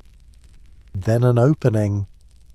With a burst of energy, you shift your weight, hook your opponent's leg and guide them gently but firmly to the floor. You land atop them, breathless, triumphant. The hall erupts in applause. The priest steps forward, staff raised. Order triumphs this night. You help your opponent to their feet. They grin and clasp your hand. Well fought, champion of Ma'at. You bow, still catching your breath, and return to your seat amid backslaps and congratulations. Your neighbour beams. You balanced us well, my friend. An attendant drapes a fresh garland of garlic over your shoulders, a symbol of your victory. You can't help but laugh at the absurdity and joy of it all. The musicians shift to a lighter tune. Guests rise to mingle, sharing food and stories. The mood is buoyant now, charged with the exhilaration of the contest and the lingering magic of the night. You sip your beer cooler now, more grounding than ever, and watch as the hall pulses with life. And in this moment, beneath the gleam of ancient eyes and the soft glow of lamplight, you feel a profound connection to this timeless dance. For here, amid gods and mortals, ritual and revelry, balance has been honoured not in perfection, but in the joyous, imperfect striving of those who dare to seek it. You smile, savouring the moment, knowing that the night still holds more wonders yet to come. After your wrestling triumph, or at least your well-balanced, garlic-wreathed survival of it, you find yourself back on your trusty cushion, cheeks warm with laughter and limbs pleasantly heavy. The hall hums with energy, a steady current of joy running beneath the fading echoes of drums. You sip your beer cooler now, nearly perfect, and glance around. The musicians are playing a lively tune again, flutes and lyres weaving through the air. Servants flit between tables with fresh platters of fruit and sweets. Just as you're thinking this might be a fine moment to simply watch and digest, another ripple stirs the room. A new set of games is beginning. Your neighbour, predictably thrilled, claps you on the shoulder. "Now," he says, eyes twinkling, "comes the true test, Senet." You arch an eyebrow, still catching your breath. Another wrestling match. He laughs. "No, a game of fate and skill, perfect for cooling down." A large Senet board, polished wood inlaid with ivory, is brought forth and placed at the centre of the room.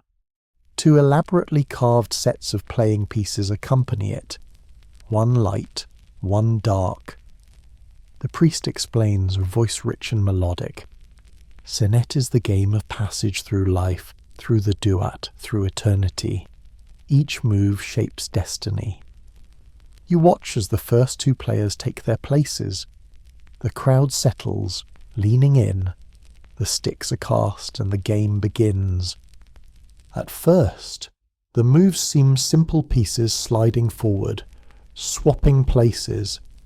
But as the game unfolds, strategy and tension build. Each roll carries the weight of uncertainty. Each choice ripples through the board like a tiny echo of cosmic balance. You sip your beer, utterly absorbed. There's something soothing in the ritual of it, the rhythm of play, the soft clatter of sticks, the quiet murmurs of the crowd. When the first match ends, the dark piece is victorious, the priest smiles. Who will next test their path? Your neighbour, of course, is already standing. My friend will, he declares, as to your utter lack of surprise. And so, with a resigned smile, you rise again. The crowd cheers softly, encouraging. You take your seat across from an older woman with eyes sharp as obsidian, and fingers adorned with rings that glint in the lamplight. She inclines her head graciously. You return the gesture. The sticks are cast, the game begins. At first, you move cautiously, learning the flow of the board. Your opponent watches you with amused patience, her moves precise and deliberate. As the game progresses, you find a rhythm, a gentle push and pull of pieces across the board's sacred spaces. The crowd murmurs approval with each clever move, each narrow escape. You cast the sticks again, a perfect roll. Smiling, you advance your piece to a critical square. Your opponent's eyes twinkle. "Ah," she says softly. You walk the line between chaos and order. You grin, nerves dancing beneath your calm exterior. The match continues, a dance of fate and wit. At last, after a particularly tense exchange, you manage to slide your final piece into the last safe square. The crowd erupts in gentle applause. Your opponent rises, bowing with a smile. "Well played," she says. You bow in return, heart light, another small triumph in this night of wonders. As you return to your seat, the games continue, others stepping forward, eager to test their fortunes on the ancient board. But Senet is not the only game in play. From the far side of the room comes a familiar call. The beer of Ra is returning. You exchange a glance with your neighbour. "I thought we already danced that line," you say. He laughs. "Balance must be tested more than once." And so, a new round begins, brave souls stepping forward to sip the potent brew and attempt that treacherous straight walk once again. You watch, chuckling, as the participants sway and stumble, their efforts met with good-natured cheers. Your neighbour grins. "Care for another go?" You shake your head, raising your beer. "I think I'll stay balanced. Right here." But the games keep coming. Next arrives a new challenge, catch the cup. A simple yet devious contest, a small clay cup, filled to the brim with beer, must be caught mid-air without spilling. The first attempts are predictably messy beer splashing, cups slipping through eager fingers. The crowd roars with laughter, the mood infectious. Your neighbour nudges you. It's about flow, he says, about moving with the moment. You watch as a young dancer demonstrates hands fluid, eyes calm, catching the cup with barely a ripple. Others try some succeeding gracefully, others earning gentle ribbing from the crowd. When your turn comes, because of course it does, you rise with a grin. The cup arcs through the air. You move instinctively, arms steady, gaze soft. And to your surprise and the crowd's delight, you catch it. Barely a drop spills. A round of applause follows. You bow playfully and return to your seat, heart light, the cup now a small trophy in your hands. Around you, the night hums with joy. Laughter rings beneath the painted stars. The games continue, Senate boards filling with stories, cups arcing through the air, footsteps weaving lines between worlds. You sip your beer, content. The taste is richer now, deepened by the tapestry of moments you've gathered. For here, in this hall where time twists and joy flows like wine, each game is more than play, it is a ritual, a celebration of life's fragile, wondrous balance. And as you lean back, eyes half closed, breath easy, you smile. Because in this night of stories and stars, you are exactly where you're meant to be. There comes a point in every good feast somewhere between the wrestling, the board games, and the cup catching when the body begins to ask some very polite but insistent questions. Questions like, are we still doing this? Do you remember when we last slept? Was that 5th cup of beer absolutely necessary? It seems the hosts of this feast understand this well. Because just as the games wind down, as the cheers soften into contented murmurs, the servers arrive with the perfect answer dessert. Platters appear as if summoned by benevolent spirits, pyramids of honey cakes, dates stuffed with nuts and drizzled in syrup, slices of melon glistening with dew. Your neighbour leans back with a satisfied sigh. Ah, the final test, he says. The sweetness that marks the close of the feast. You smile, though part of you wonders if your stomach is ready for one more round. But resistance, as you've learned tonight, is largely ceremonial. A small plate of treats is placed before you. You select a honey cake dense, fragrant, its surface gleaming beneath a delicate dusting of ground almonds. The first bite is bliss. The rich sweetness floods your senses, mingling with the lingering warmth of beer and spice. You close your eyes, savouring it fully. Around you, others do the same, the hum of the hall softening into a collective moment of indulgence. As you reach for a second bite, the musicians begin a gentle melody, soft lyre and flute, the notes weaving through the air like a lullaby for the night itself. Then another offering arrives, date wine. Your neighbour grins, a sip to seal the night. You lift the small cup, its surface sticky with the thick, dark liquid. The first sip is intense, syrupy, spiced, with a heat that unfurls slowly through your chest. It is, in a word, potent. The date wine, paired with the decadent sweets, sends a wave of drowsy warmth washing over you. You lean back, half smiling, the world around you softened at the edges. And you're not alone.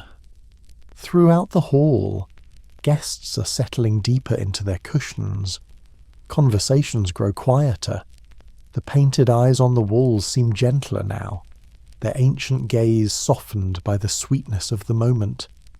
Servants move gracefully among the guests, offering small bowls of kaifi, a fragrant mixture of honey, wine, raisins, myrrh, and spices, traditionally used to aid digestion and ease the body into restful sleep. Your neighbour accepts a bowl, passing one to you with a wink. A healer's gift, he says. You lift the bowl, inhaling its complex aroma. The first sip is strange, earthy and sweet, with a lingering bitterness that somehow soothes. The second sip is easier. The third, oddly comforting. As the Kai-Fi works its quiet magic, you feel the edges of fatigue creep in, a pleasant heaviness settling in your limbs, a gentle fog gathering at the edge of your thoughts.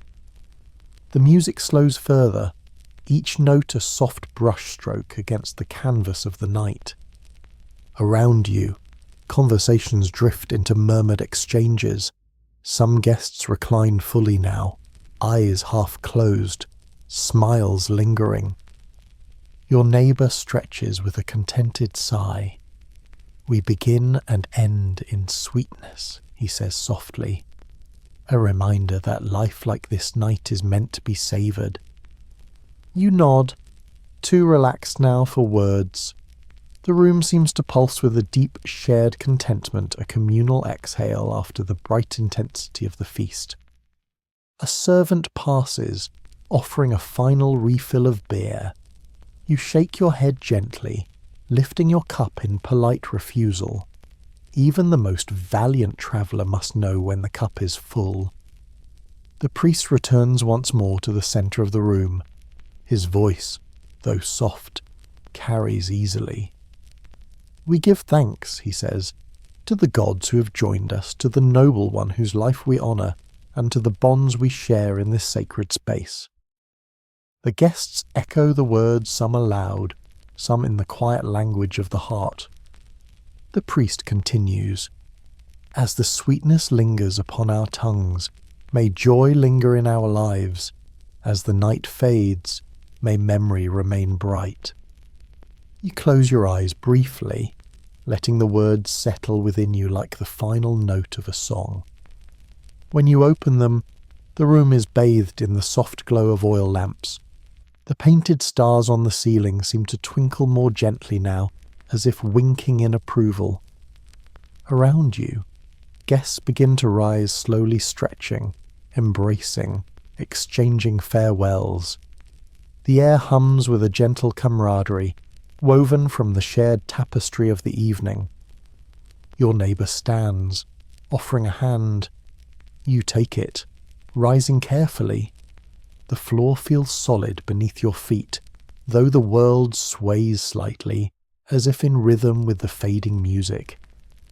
You feasted well, he says, grinning. And balanced us well, he adds, clapping you on the back. You smile, warmth blooming in your chest.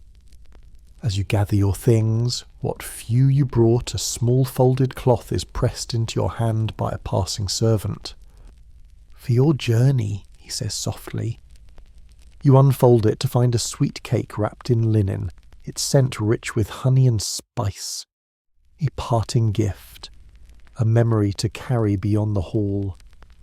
You tuck it away carefully, and as you step once more into the cool night air, beneath the vast sweep of the real stars, you exhale deeply, a breath woven from beer and honey and stories older than stone.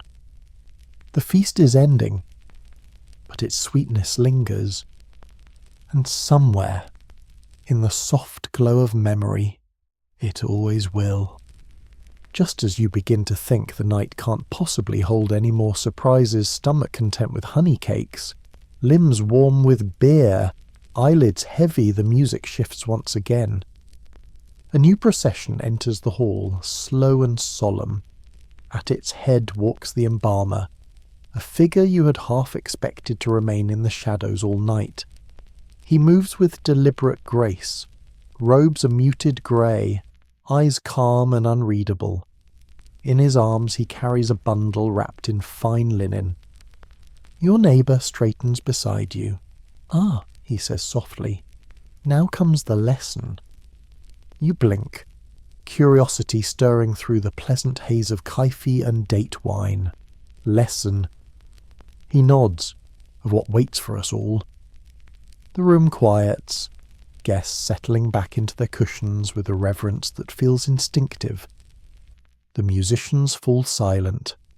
Only the soft shuffle of the embalmer's steps and the faint crackle of the oil lamps remain.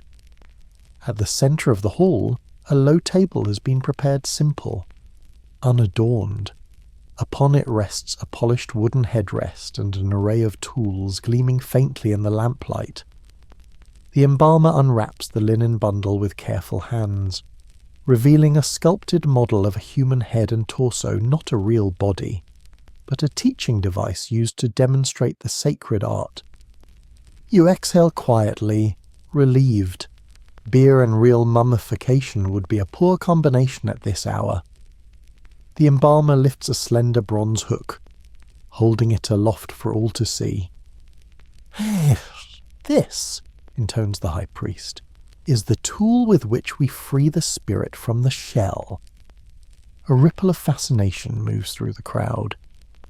With deliberate precision, the embalmer demonstrates the ancient technique, sliding the hook gently through the nostrils of the model, describing how the brain would be carefully removed in preparation for the soul's journey.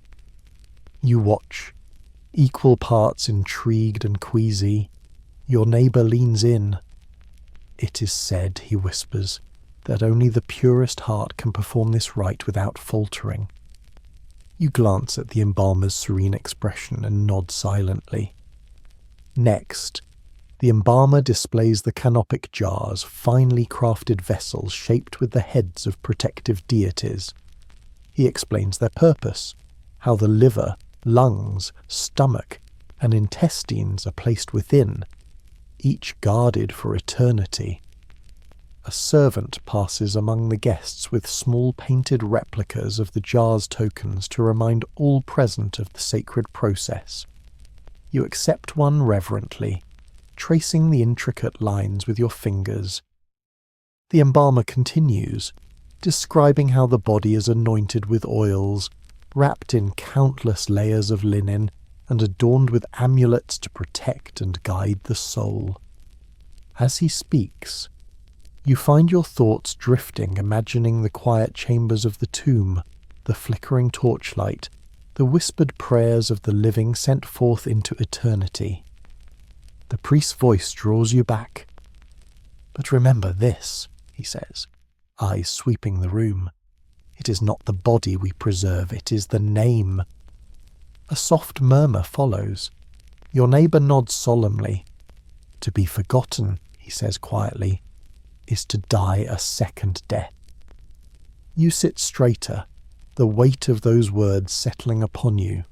The stories, the names, the memories, they are what endure. The embalmer concludes his demonstration, wrapping the model once more with care. The hall remains hushed, each guest lost in thought. Then a subtle shift. The musicians pick up a gentle tune, low and soothing. The priest speaks again, voice warm. "Let us honour the names of those who have come before and carry them forward." Guests begin to murmur softly, speaking the names of ancestors, friends, loved ones long past. You listen, heart stirred by the simple beauty of the ritual. When your turn comes, you whisper a name, a teacher from your youth, long gone but never forgotten. The act is quiet, yet profound. Around you, the names blend into a soft chorus, a living memory woven through the hall. The priest smiles gently. In this, they live. In this, they walk beside us. You exhale slowly, a sense of peace blooming within you. The embalmer bows deeply and departs, leaving the hall filled with a reverent stillness. Your neighbour lifts his cup, eyes bright. "To remembrance," he says. You raise yours in return, "to remembrance." The sip is slow, deliberate, a small, sacred act amid the night's grand tapestry. As the music swells once more, guests lean back, many eyes shimmering with unshed tears or soft smiles. The energy in the room is quieter now, not diminished, but deepened. You sit with this stillness, letting it settle into your bones. For in this moment, beneath the painted stars and the lingering scent of frankincense, you understand something simple and profound. To remember is to honour, to speak a name is to give life, and in the end, that is the truest magic of all. You smile softly, savouring the quiet wisdom of the night, knowing that its lessons will linger long after the last lamp is dimmed.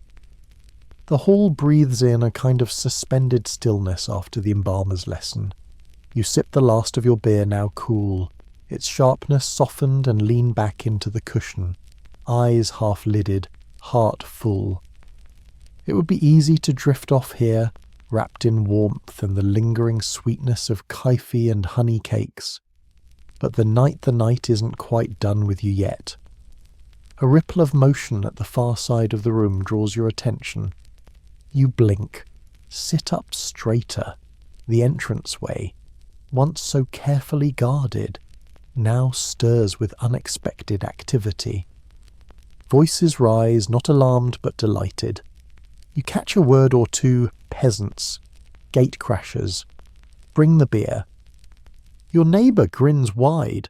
Ah, he says, now the feast truly opens. Before you can ask, the crowd parts and a boisterous group of villagers pours into the hall, women with garlands of reeds, men carrying clay jugs sloshing with home-brewed beer. They move with the energy of a river in flood, laughter ringing through the space. And no one stops them. In fact, the priests and nobles welcome them with open arms and embrace of life's full circle. High and low, rich and poor, all are drawn into the great weaving of the feast. You smile as a woman in a faded linen dress presses a jug into your hands. You lift it in thanks and take a cautious sip. It's rougher than the beer of the feast, but honest and hearty, a taste of fields and sun and simple joys. The peasants fan out through the hall, filling empty spaces, drawing the guests into their dancing, their stories, their unrestrained celebration. A young boy darts past, laughing, chased by a nobleman no less delighted by the game. An elder woman sings a song in a lilting voice that soon has a chorus of voices rising with her. You watch, heart full, as the careful structure of the evening gives way to a joyous, unfiltered communion. Your neighbour claps you on the shoulder. This, he says, is the truth of the feast, not just for the noble, but for the living, for all. You nod, words unnecessary. Drawn by the music, you find yourself rising once more, feet light despite the long night. The peasant's dance is a spinning, laughing thing, with no pattern beyond joy itself. You join in, spinning with a woman whose smile crinkles her sun-darkened cheeks. The hall becomes a tapestry of motion, nobles and villagers weaving together beneath the painted stars.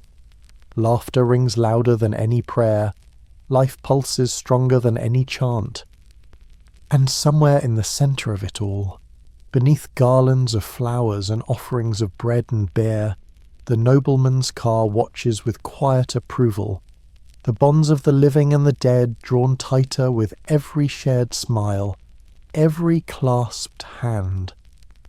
You spin, breathless, heart alight.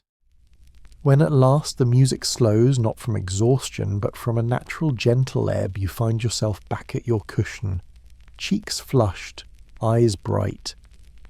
The priest stands once more. His voice is soft, yet carries through the hall with the weight of the night's wisdom. We have feasted, he says. We have honoured. We have danced and laughed and remembered. Now, we carry this joy with us into the dawn, into our days, into the hearts of those we touch. A murmur of assent rises. You sip the last of your beer, one final toast to a night you know will echo in your bones long after sunrise. Around you, guests begin to rise, some lingering in warm embraces, others already drifting toward the open doors where the cool breath of dawn waits. Your neighbour stands, steady despite the night's many cups. He clasps your hand.